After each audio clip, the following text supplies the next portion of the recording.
Bom, pessoal, nossa aula de hoje será Teoria da Decisão.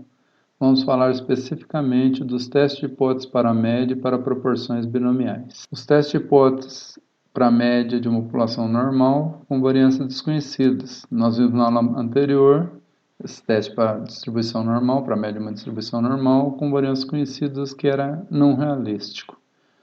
Um teste não realístico. E hoje nós vamos ver os testes para essa mesma situação com variâncias desconhecidas. E também vamos falar sobre os testes de hipótese sobre o parâmetro P de uma binomial, que P é uma proporção binomial. Então vamos para a primeira etapa, os testes de hipótese sobre a média de uma população normal com variâncias desconhecidas.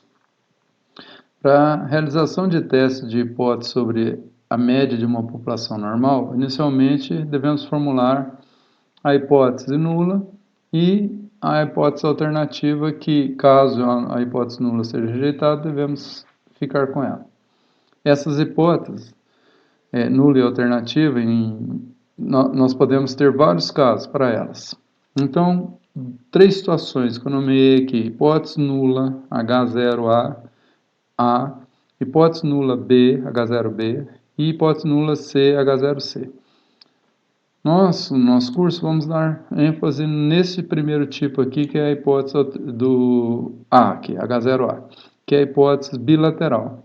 Então, nessa hipótese, nós afirmamos que a média da população é igual a μ0, que é um valor, como eu expliquei na aula passada, um valor de interesse prático. Essa é a hipótese que nós vamos testar, a hipótese nula. Então, a altura dos alunos da UFLA é igual a 3 metros. Para dizer se vocês são avatares ou não avatares. E a alternativa é que a média é diferente de 3 metros, média é diferente de μ0, μ diferente de μ0. Então, a gente representa por H1 do tipo A. Então, o tipo A aqui, a hipótese A, ela será do tipo bilateral. As hipóteses unilaterais, em que a gente apresenta desigualdade, sempre com maior igual ou menor igual, com a igualdade na H0. Então, nós podemos afirmar que a média dos alunos da UFLA é maior ou igual a 3 metros, e a alternativa seria o complemento disso, que a média dos alunos da UFLA é menor que 3 metros. Caso a gente rejeite que ela é maior ou igual a 3 metros, ficamos com a alternativa que é menor que 3 metros. Ou o contrário, podemos afirmar, não, os alunos da UFLA têm altura média inferior a 3 metros, contra a alternativa que ela é maior que 3 metros. Esse μ0 ele deve surgir de um problema real em que nós estamos estudando. Caso não haja um interesse específico em algum valor a ser testado, devemos praticar o processo de estimação por intervalo, como já expliquei na aula passada. Então, a primeira parte, antes de começar qualquer pesquisa, fazemos uso da hipótese. Aventamos a hipótese sobre o parâmetro que surgiu de um problema prático. Nesse caso, por exemplo, os alunos da UFLA são avatares. Então, eu vou testar que a média de vocês é igual a 3 metros, contra a alternativa que ela é diferente de 3 metros. O segundo passo é obter uma amostra, ou fazer um experimento com N unidades amostrais ou experimentais. E, ao mesmo tempo, fixamos o alfa também. Esse alfa é o nível de significância do teste, que é a probabilidade de cometer o erro tipo 1, como explicamos na aula passada. E, a partir dessa amostra, obtemos as estimativas da média populacional e da variância populacional usando estimadores x barra e S2. E usando uma estatística, que é uma função pivotal, que é esse TC aqui, nós, depois de calcularmos a média amostral e a variância amostral, devemos calcular a estatística do teste. Formulada a hipótese, fixado o alfa, realizada a amostra, obtidas as estimativas de x barra e S2, calculamos a estatística. A estatística é dada por x barra menos μ0. Então, x barra é o valor da média amostral, então é muito simples calcular isso. μ0 é o valor hipotético, é o valor que nós afirmamos aqui. Se for esse exemplo do avatar, o μ0 vale 3 metros, então o μ0 vale 3. Então, x barra menos μ0 dividido pelo erro padrão. Veja a diferença em relação à aula passada. No denominador, na aula passada, nós tínhamos sigma sobre raiz de n. Isso nos levava a uma estatística Z calculado. Agora, nós estamos usando S sobre raiz de N. Essa padronização aqui, ela, como explicamos em distribuições de amostragem, ela tem distribuição sob H0, se a hipótese nula for verdadeira, e a gente está usando H0 através do μ0 aqui, ela tem distribuição T de student, que era o pseudônimo do pesquisador, o Gosset, quando publicava lá, porque ele era trabalhador de uma cervejaria e eles tinham medo que ele divulgasse os segredos da cervejaria. Então ele publicava os trabalhos dele de estatística com o pseudônimo de estudante. Essa distribuição, então, sob H0 é a T de student, diferente do caso anterior, que era onde nós usamos sigma na aula anterior, e essa estatística era Z, então tinha distribuição normal. Então aqui está a diferença. Lá nós assumimos que conhecíamos o desvio padrão populacional, o sigma. E isso é muito difícil, muito raro. Então, para contornar esse problema, a gente usa o S. E aí a distribuição não é mais normal. Ela pode ser até aproximadamente normal, mas não é mais normal. E a distribuição exata é chamada distribuição T de student, devido ao Gosset, que publicou em 1908 seus trabalhos, com esse pseudônimo de estudante. E essa distribuição T de estudante, né, T de student, ela tem graus de verdade, que a gente precisa para consultar ou o software, o R, ou para consultar as tabelas, dado por N-1. Então, sob H0, isso aqui tem distribuição T de student com graus de verdade, que é o tamanho da amostra, -1. Se a amostra for tamanho 10, 9 graus de verdade. E facilmente a gente consegue calcular probabilidades, obter valores dessa distribuição, e que é a continuação do teste. Uma vez calculada a estatística do teste, nós devemos tomar uma decisão, e a decisão fica determinada por valores que a gente chama valores críticos, quantis da distribuição T. Valores críticos da distribuição T, que especificam regiões de rejeição, que a gente representa por RRH0, região de rejeição da hipótese. Então, nós vamos dividir a distribuição em algumas regiões. Essa região de rejeição e a região de não rejeição da hipótese, que é R de região, N de não, R de região de não e R de rejeição de H0. Então, regiões de rejeição, RRH0, e não rejeição, RNRH0, da hipótese. E para dividir essa distribuição de probabilidade, que é a T de estudo, que tem um formato em forma de sino, nessas duas regiões, região de rejeição e região de não rejeição, nós usamos quantis ou percentis da distribuição T, que são valores críticos da distribuição T que a gente consulta em tabelas ou em softwares, ou aplicativos até mesmo de celular.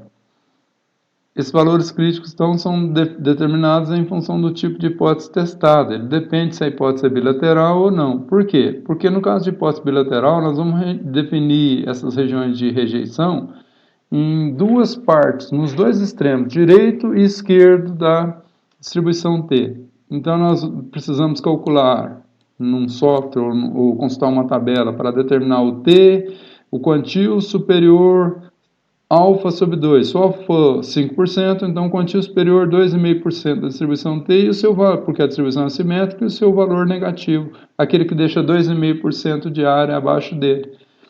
Então, se esse valor for 2, esse valor é menos 2, então é simples. E abaixo de menos 2 eu tenho uma região de rejeição e acima de 2 eu tenho a continuação da região de rejeição. Por isso que a gente chama de regiões de rejeição da hipótese. E entre os dois, nós temos a região de não rejeição da hipótese. E nas hipóteses que são unilaterais, os valores críticos são o T-alfa, o T que deixa alfa por cento acima dele, ou o seu valor negativo, dependendo se a hipótese unilateral for a B ou a C.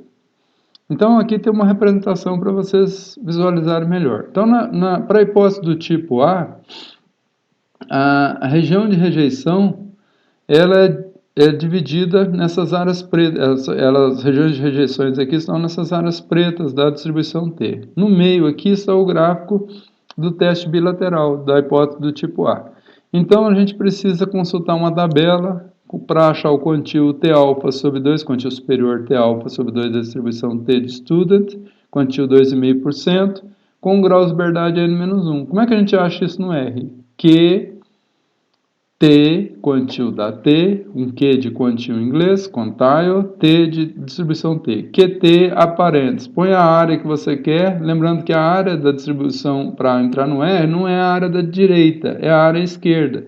Então, se tem 2,5 acima, toda essa área branquinha mais essa pretinha aqui, toda a área esquerda de menos infinito até esse ponto aqui é 97,5. Então, QT 0,975, vírgula, o valor do grau de liberdade. Por exemplo, 9, se a amostra for o tamanho dessa.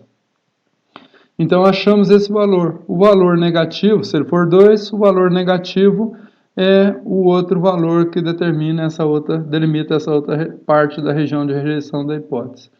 Então, valores abaixo, por exemplo, de menos 2, pertence à região de rejeição. Acima de 2, pertence à região de rejeição. E entre menos 2 e 2, pertence à região de não rejeição da hipótese. Para hipóteses do tipo H0, mi menor ou igual a M0, unilateral, a alternativa é que determina o lado aqui. Então, como é que é a alternativa dessa? Mi maior, lado direito, menor lado esquerdo. Então, a alternativa fala que o mi tem que ser maior que 3 metros, por exemplo. Então, nós vamos deixar o alfa inteirinho do lado direito. Então, nós vamos achar o quantil superior 5% da distribuição T. No R, como é que ele é encontrado?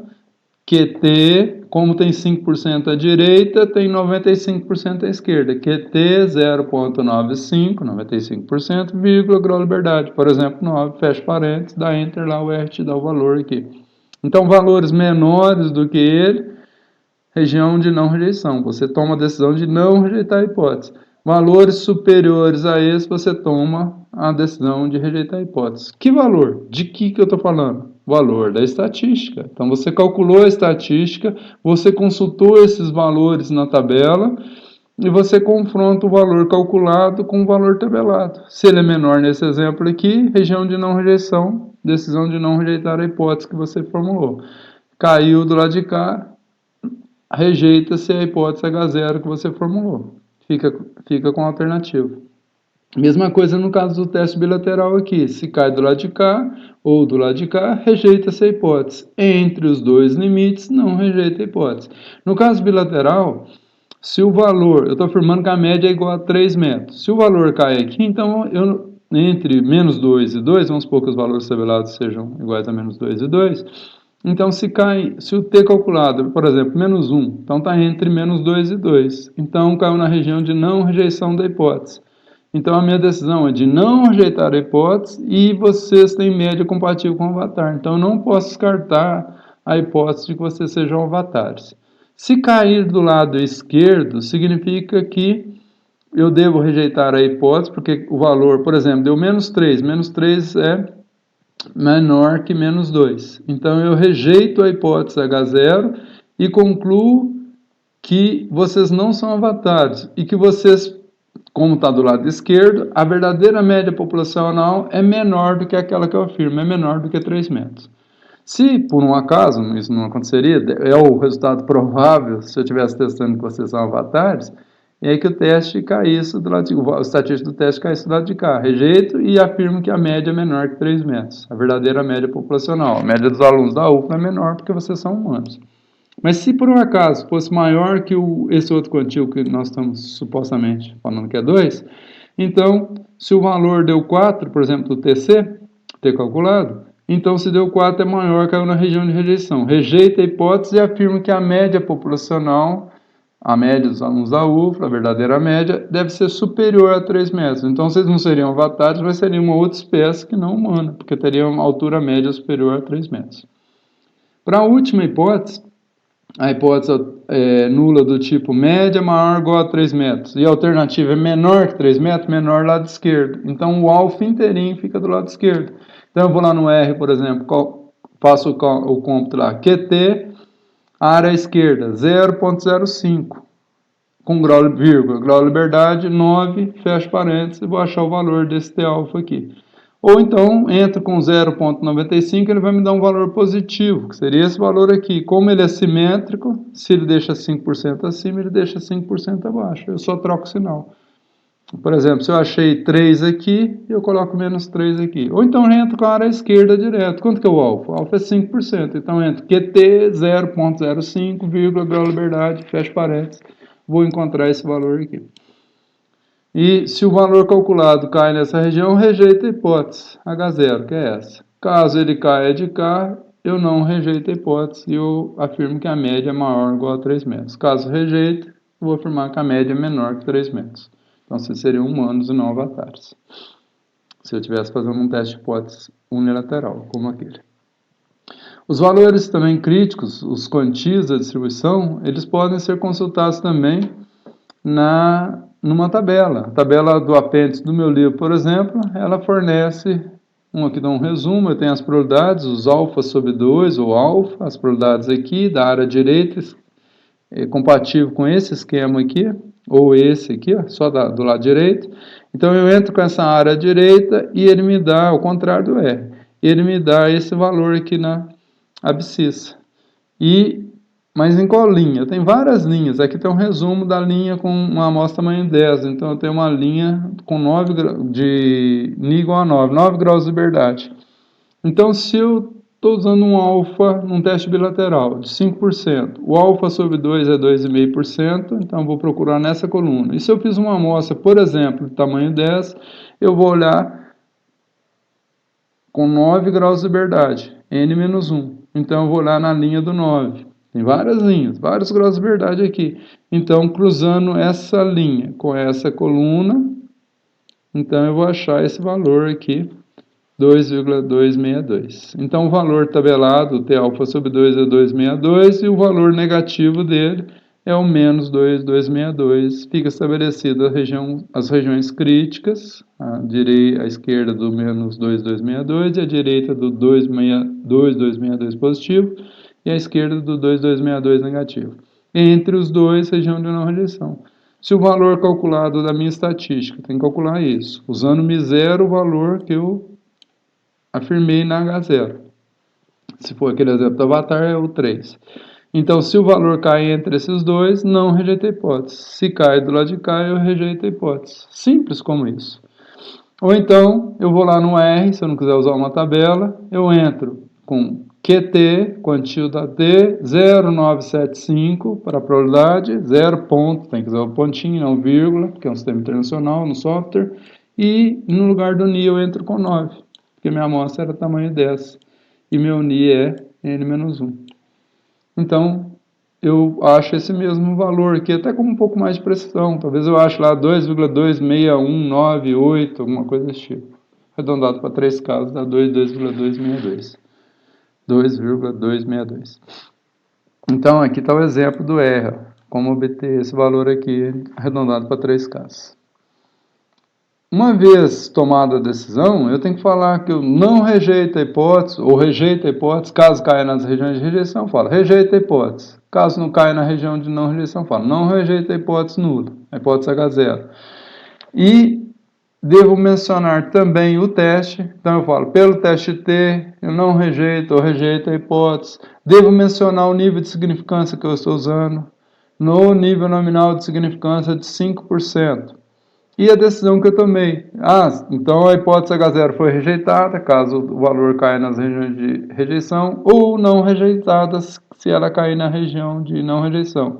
E se cair do lado de cá, no caso de teste bilateral, eu afirmo que a média é menor do que aquilo que eu estou afirmando. E se cair do lado de cá, eu afirmo que a verdadeira média é maior do que aquilo que eu estou afirmando. Então, depois eu passo as conclusões práticas da área que eu conheço, que eu sou especialista. Para nós, na estatística, nós vamos parar nesse ponto. Ó. Se o meu valor de T caísse aqui num teste que vocês são avatares, qual que seria a conclusão? Pelo teste T, com 95% de confiança, eu posso mencionar a confiança, se eu quiser, no lugar do nível de significância. Ou então, no nível nominal de significância 5%, pelo teste T, rejeita-se H0, de que vocês têm média igual a 3 metros, e concluo que a média populacional é menor do que 3 metros e, portanto, não há compatibilidade dos estudantes da UFLA com os navios, que são os avatares. Bom, então eu posso, em vez de usar uma tabela, consultar o R. Ou então usar uma tabela de apêndice de livro, de internet, e assim consulta. Eu tenho que entrar com a área direita, a maioria dos esquemas da tabela são esses. A área direita, essa área do lado de cá, nesse esquema aqui, melhor. A área direita, e se é alfa sobre 2, é 2,5. Se é o alfa inteiro, é 5. Então, entraria aqui, se fosse um teste unilateral. Então, o valor com 9 graus de verdade seria 1,833. Então, se fosse 5% com 9 graus de verdade, 1,833 aqui. E se fosse esse tipo, menos 1,833. Simples como isso, porque esse valor é simétrico em relação a isso. O valor que deixa 5% acima é igual ao valor negativo que deixa 5% abaixo. Mesma proporção abaixo. De forma geral, a hipótese H0 ela deve ser rejeitada se o valor calculado da estatística for maior, em módulo aqui no caso bilateral, maior ou igual ao tabelado, ou no caso unilateral menor que o menos T-alfa ou maior que o T-alfa. O que eu estou dizendo?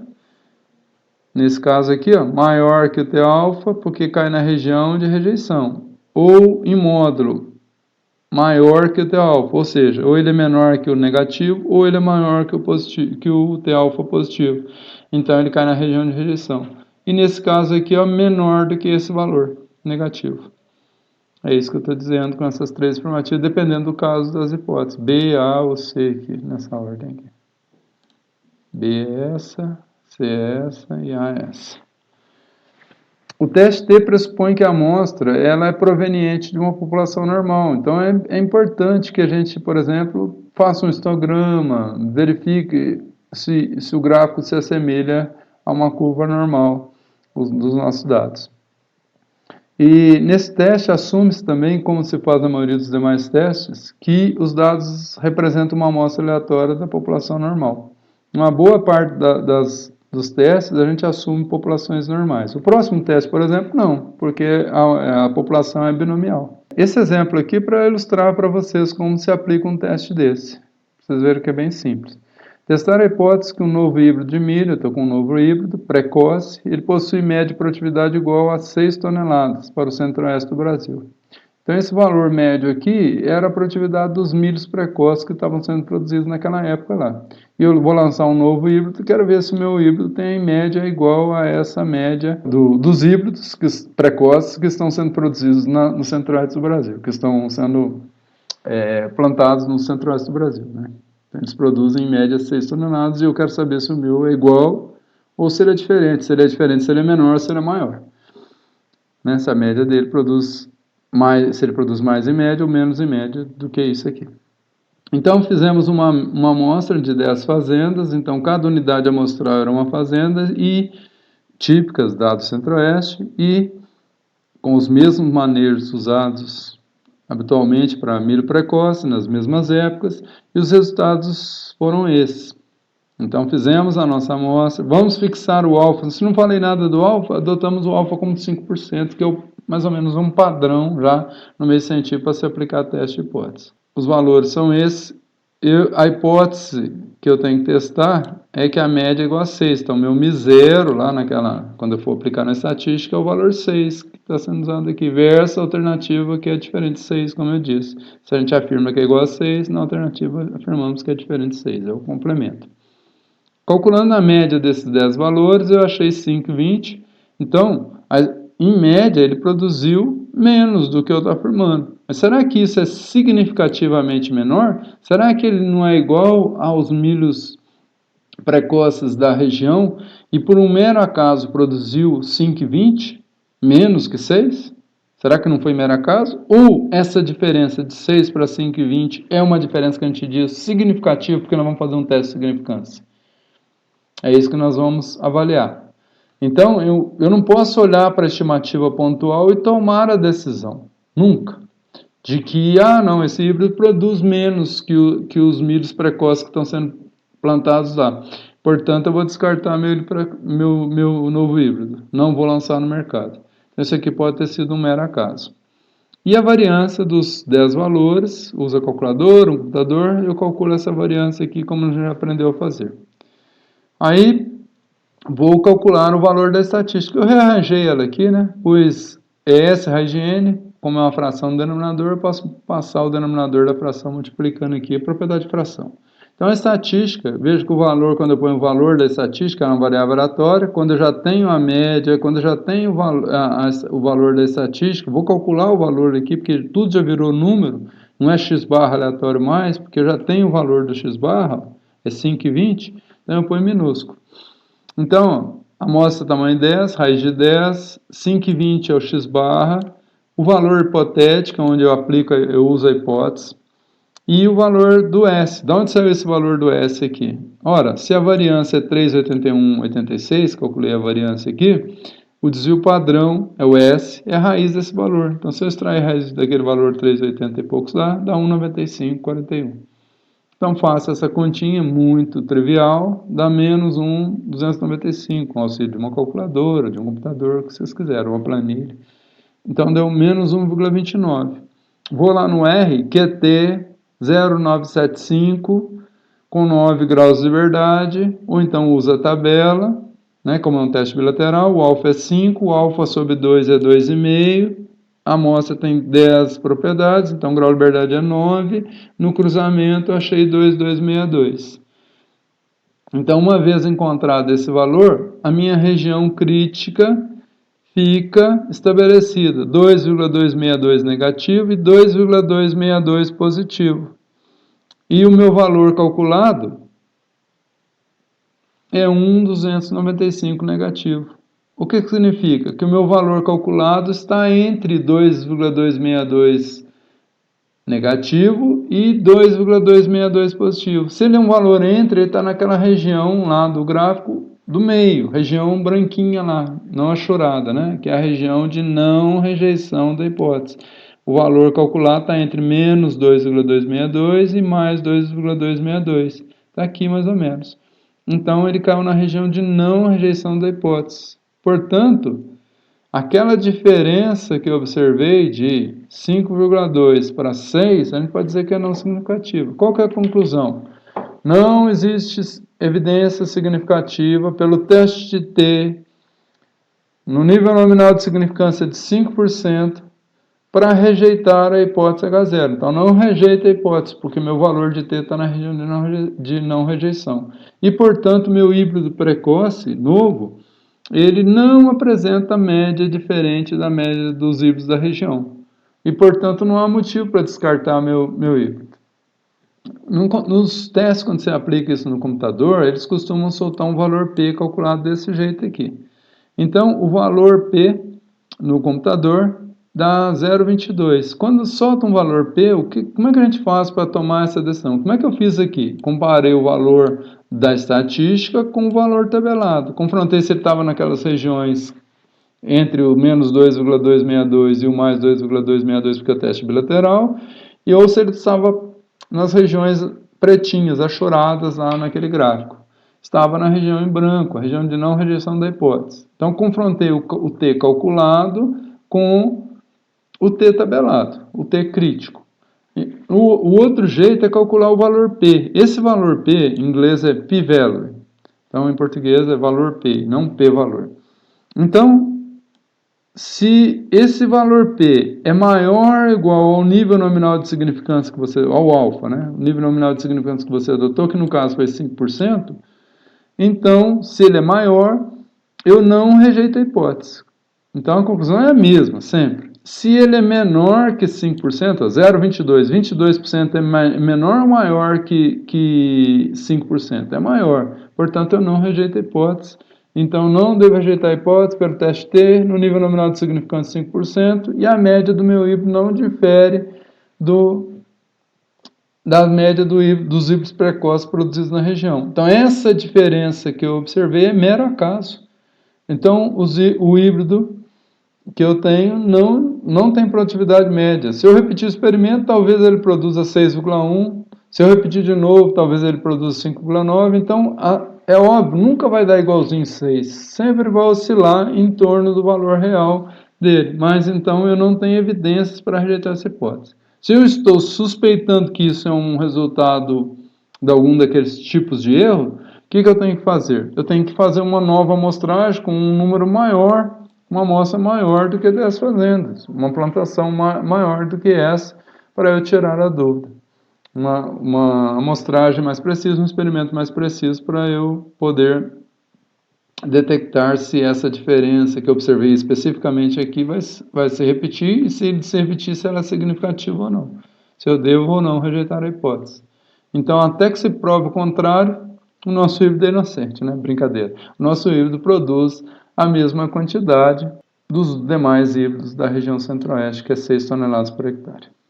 Então, essa é a lógica. Simples como isso, e isso tem valor científico. Sem isso, nós não podemos olhar para esse valor e falar, não, 5,20 é menor do que 6. Então, o nosso híbrido é menos produtivo. E não é verdade isso. Então, essa é a lógica dos testes de hipóteses deste particular e dos demais que nós apresentaremos ainda. Todos os testes descritos nessa seção podem ser realizados alternativamente por meio de construção de intervalos de confiança. Todos os testes, em geral, não só nessa seção, né, aqui tem uma falhazinha, eles podem ser realizados alternativamente por meio de construção de intervalo. A gente faz um intervalo de confiança, nós estamos testando se o nosso híbrido tem média igual a 6. E olhamos para esse intervalo. Se o intervalo abrange o valor 6, então não rejeitamos a hipótese. No caso do valor hipotético pertencer ao intervalo, não se rejeita a hipótese H0. E se o valor hipotético não pertence ao intervalo, rejeita-se a hipótese. No nosso caso, se a gente construísse um intervalo de confiança, daria o valor 6 estaria nesse intervalo de confiança. E nós não rejeitaríamos a hipótese, porque os dois procedimentos são equivalentes. Então, a gente confronta o valor hipotético para o parâmetro com o intervalo de confiança obtido. E olhamos isso aqui. Vamos para a segunda parte da nossa aula, que é a sequência muito parecida. Vamos fazer teste de hipótese sobre uma proporção, um P, de uma população que a gente conhece por binomial. A binomial é uma população, vamos repetir um pouquinho aqui, é uma população em que você tem sucesso ou fracasso. Por exemplo, a planta está doente ou não doente, ou a flor é roxa ou é branca. Então tem sempre duas possibilidades. Você está interessado numa delas. Estou interessado na proporção de animais doentes, na proporção de sementes que germinam, na proporção de indivíduos resistentes. Então o indivíduo é resistente ou não resistente. E a gente faz uma amostra tamanho N. E vamos contar o número de resistentes naquela população. A proporção de resistentes na população é representada por essa letra P e ela é constante para qualquer unidade que você amostre. Qual a probabilidade de eu sortear um indivíduo e ele está doente? É o mesmo P. Para qualquer outro sorteio que eu fizer. Então, nós vamos fazer hipóteses do tipo, a proporção de pessoas que tem celular da Apple, o iPhone, é P0. Por exemplo, eu vou falar, a UFLA, a proporção de estudantes da UFLA que tem iPhone é de 90%, versus a alternativa que é diferente de 90%. Será que essa é uma hipótese verdadeira ou falsa? Então, eu suspeitei disso, tenho interesse de fazer esse teste, porque falaram que em Viçosa 90% dos estudantes têm iPhone. Será que os estudantes da UFLA vão ter, 90% dos estudantes da UFLA vão ter iPhone também? Então vamos testar. Ou hipóteses unilaterais, como eu já expliquei. Proporção real maior ou igual a P0. P0 então é um valor entre 0 e 1. Ou entre 0 e 100%, que é a mesma coisa. Então a proporção maior ou igual a P0. A proporção de estudantes da UFLA que tem iPhone é maior ou igual a 90%, com outra alternativa que é menor que 90%, que é 0,9.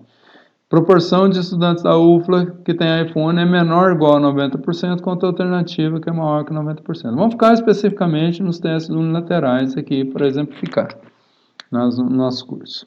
Então não precisa se preocupar não, mas aqui é para mostrar que existem hipóteses unilaterais e nós vamos ficar no campo das hipóteses bilaterais. Então P0 é o valor de interesse. Se não tem interesse num P0 específico, tipo esse 90%, entre 0 e 1, né, o 0,9, não tem interesse de se fazer teste de hipótese. O nosso interesse deve focar no processo de estimação intervalar para proporções que nós vimos em outras aulas.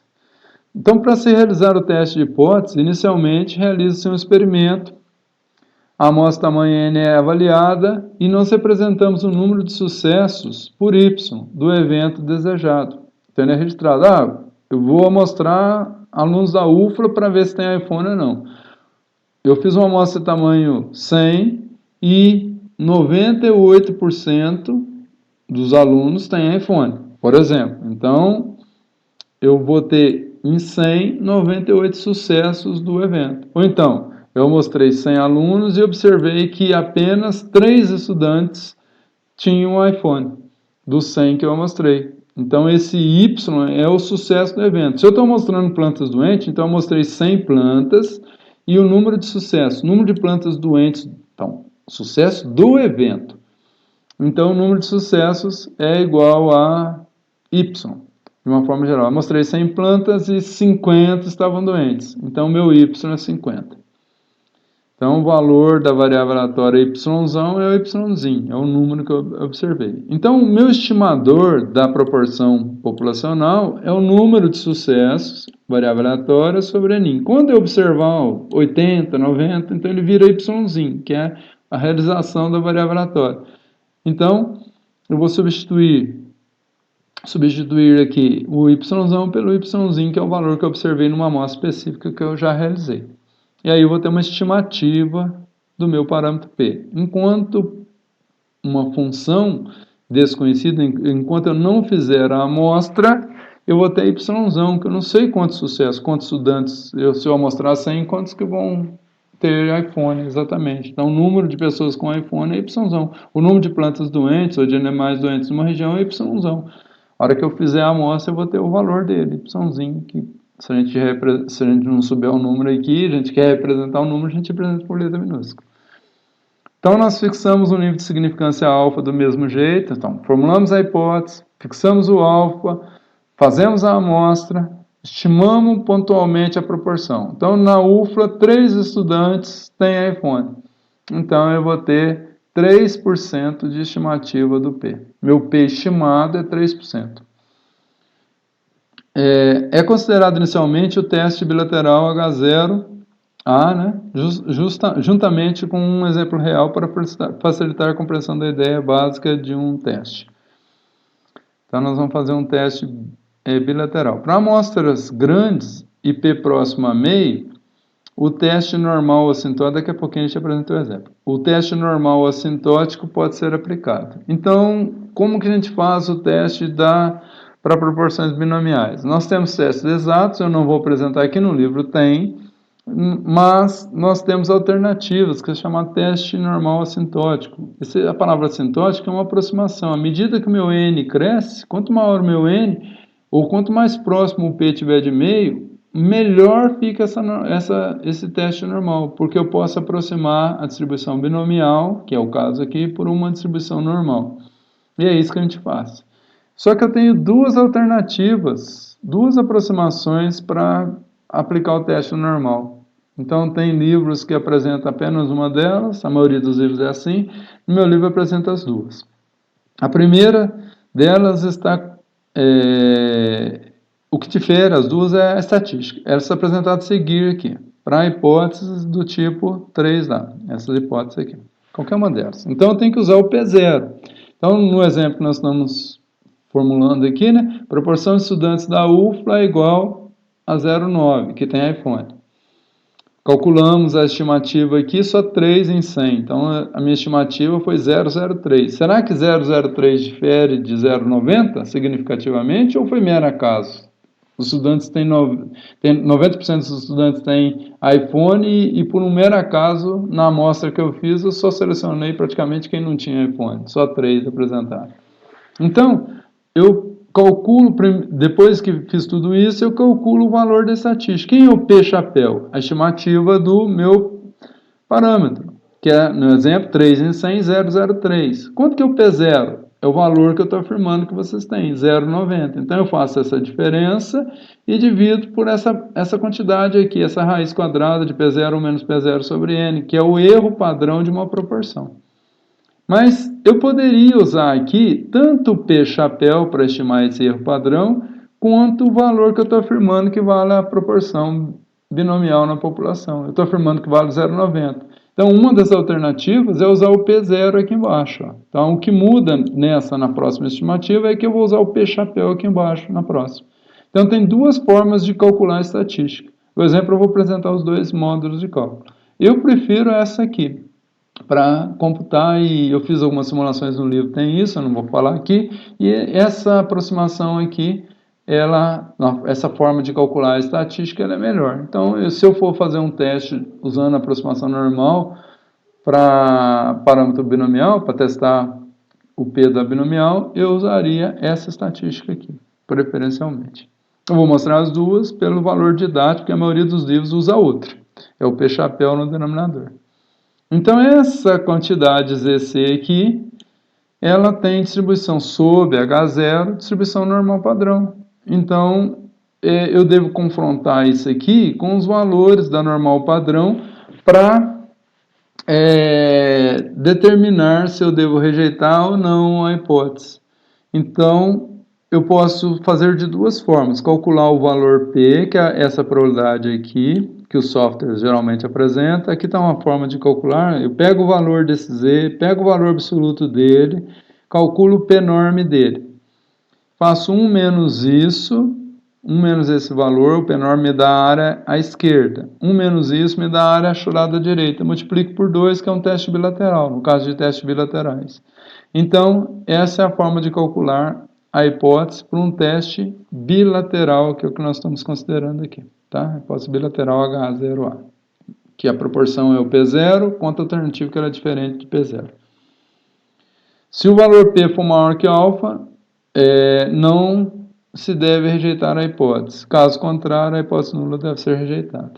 Essa é uma das formas. A outra, equivalente, que eu prefiro aqui para vocês usarem, eu preciso achar o quantio da normal. Se eu estou usando um alfa de 5%, como é que eu acho esse valor aqui? Eu uso R, que é norm, 0,975, e eu vou ter o valor Z alfa sobre 2, que nesse exemplo, se o alfa for 5%, o Q norm de 0,975 é 1,96.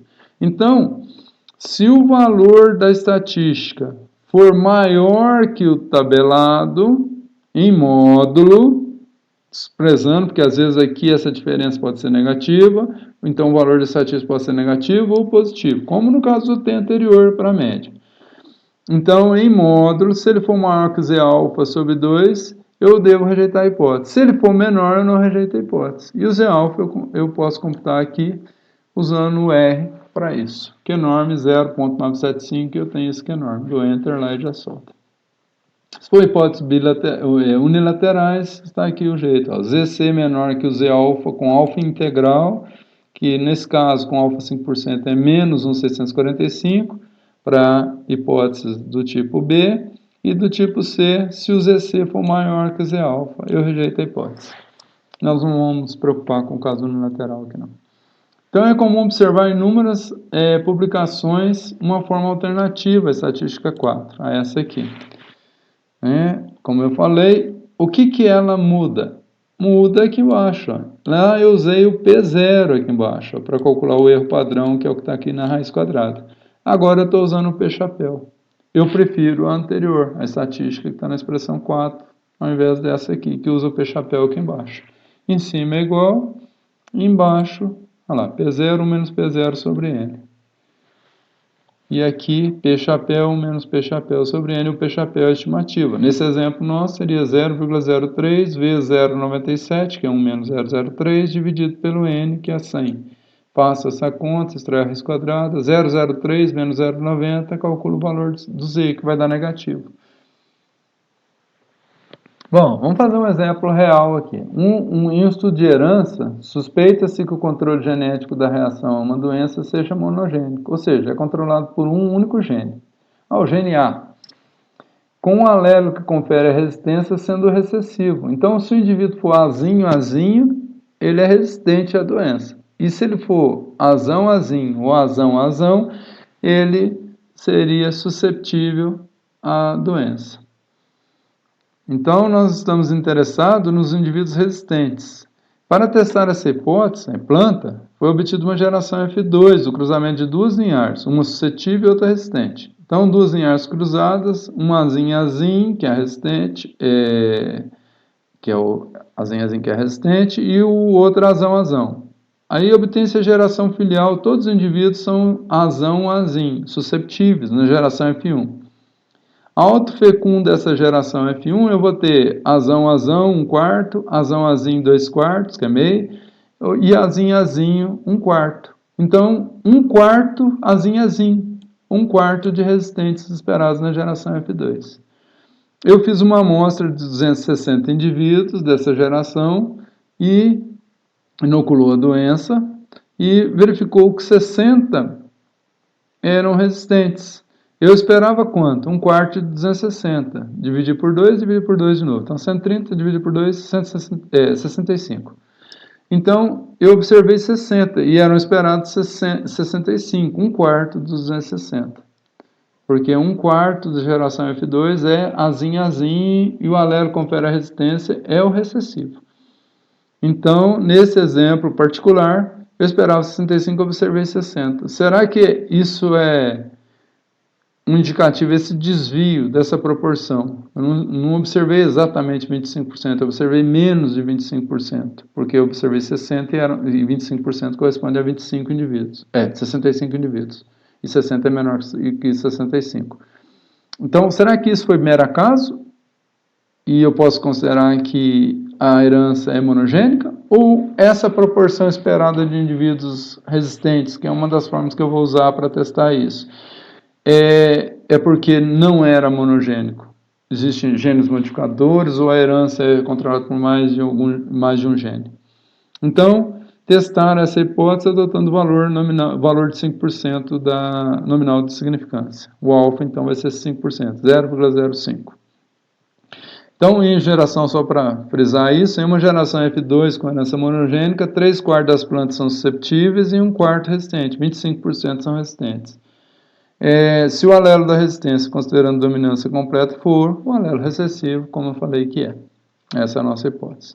Então, testar a hipótese usando a estatística 4, que é essa que usa o P0 no denominador, ou 5, que é a que usa P-chapéu no denominador. Então, são duas alternativas. Na prática, na vida real, eu vou usar uma só. Aqui eu quero mostrar como usar as duas aproximações para vocês. Então, a nossa hipótese, eu poderia testar a hipótese sobre esse herança monogênica aplicando um teste que a gente chama de teste de aderência aqui quadrado, que eu comparo as frequências observadas nas duas classes, né, que é o resistente e o susceptível, com as frequências esperadas de acordo com o meu modelo genético monogênico.